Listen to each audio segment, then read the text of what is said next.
What's up, nerds? Like you, I have a lot of games, or maybe unlike you, I have a lot of games. I don't fucking know. But what I do know is that when I'm in the store looking to buy a new game, the first thing that's going to attract me isn't the designer, isn't the way the box looks, it's the theme. So what we're gonna do is I'm going to explain some themes that I absolutely love and one that I very much do not.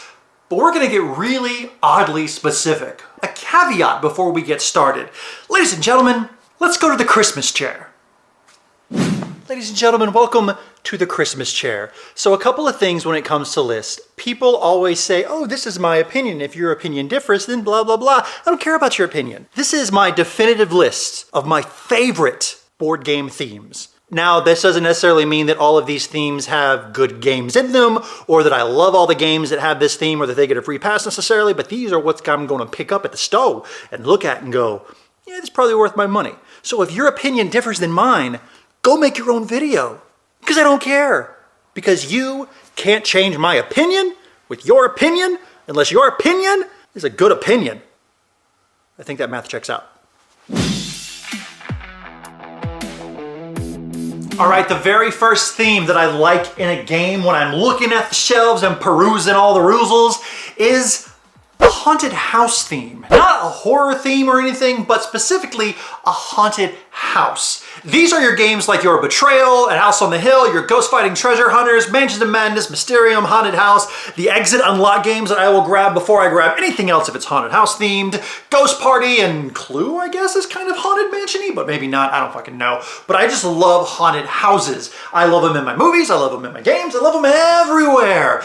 But specifically, in my games. The best haunted house game is probably Betrayal, but that's really not saying much. The second type of theme that I absolutely love are games based on old-ass books, which is a surprisingly large amount of games that you might not be aware of. Things such as Moby Dick or the card game, Beowulf, Robinson Crusoe, Nemo's War, Mask of the Red Death, Tales of the Arabian Nights. And this is kind of where I get to cheat a little bit and say Lovecraft, because there's a lot of Lovecraft games that I absolutely do love, but I don't want to say it's the theme of Lovecraft that I love. I just like games based on super old ass books.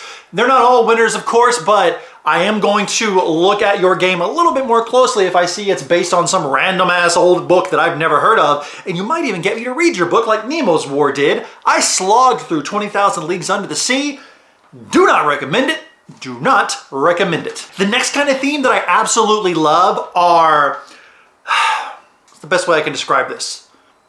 Animals doing human shit. Yeah. So these are things like your Everdell, not necessarily anthropomorphic kind of Zootopia things, but just animals doing human shit, acting like humans. Your Skulk Hollow, your Dale of Merchants, your Counterfeiters, your Tiny Towns, your Mouse Guard. Now, these games, like I mentioned, they're not all great, but when I'm at the store and I pick up the box and I see that you have a cute little animal on it and they're doing human things, I love it. I'm gonna give it an extra look that I might not give it otherwise. The next type of theme that I love, theme number 4, can be categorized as in space. These are your kind of re-themes of fantasy and boring games that actually take place in space instead. Not quite a lot, but there are more than you would think. So your Clank in Space, while I didn't keep that game, it's what caused me to buy it. Your Gaia Project, retheming Terra Mystica, your Starfarers of Catan, your Survive Space Attack. Don't ever buy Atlantis, but I want to buy that. Or even your Warhammer Relic game, because I am not a big fan of Talisman, but I like Relic. Do you like Relic? Yeah. Yeah, I do. High five. Boop. Okay, cool. And the last theme that I absolutely love, I will categorize as, it's about what? How in the These are your games that are just the weirdest, bonkers theme that you can't even imagine how they're going to make a game out of that. To wit, Wingspan, game about birds. What? Freshwater Fly, Cold Water Crown, game about fishing. Okay. The Troubled Life of Billy Kerr, well, that game sucked. The theme is what caused me to get it in the first place. And then things like Azul, where I'm making a window, Fog of Love, which is a romantic game, what the hell? Or Last Will, where it's like Brewster's Millions, but A game? Like how do you expect me to do that? So weird themes, like I have a game right now about climbing a mountain. Cool, whatever, I'll do it. Those kind of weird, unique themes that are just one-offs that I can't even imagine how they're gonna make a game out of this is something that will grab my attention easily. Now, we will get to the one theme that I absolutely hate, even though I do have a couple of games in the theme land, as it were. And these are the games that I will classify as who in the hell would want to go there? These are your games like your Carcassonne, Fields of Arles, Tournai, Lowlands, St. Petersburg, usually a game with a very droll looking situation on the front and some very sad looking people and some very bland colors.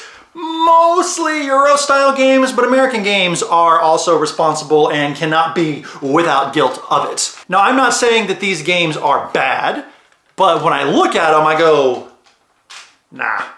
So these are also games, not necessarily places, but like Ra, Through the Desert, El Grande, Castles of Burgundy, Stone Age, one of my favorite games, looks like this. Ugh. But you can't judge a book by its cover, and I love some Stone Age. It comes with a cup. So ladies and gentlemen, those are the 5 themes that I absolutely love, and one that can get fucked. I just don't care if I pick up your box and it looks like garbage. It's gonna take a lot more than that, maybe some word of mouth to make me really care about playing it. But if I get your game and it looks like this, animals doing human shit, awesome, then I am most likely gonna pick it up regardless of how good or bad it might be. To be continued! And with that, I do hope you and yours are well. Peace out, y'all.